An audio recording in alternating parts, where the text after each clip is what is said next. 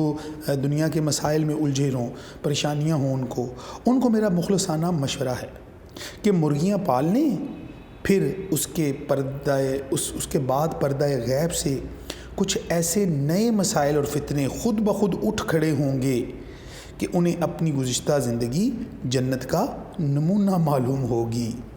یعنی یوسف صاحب یہاں یہ کہنا چاہتے ہیں کہ جو پیچھے انہوں نے منظر کشی کی پچھلے پیراگراف میں کہ جو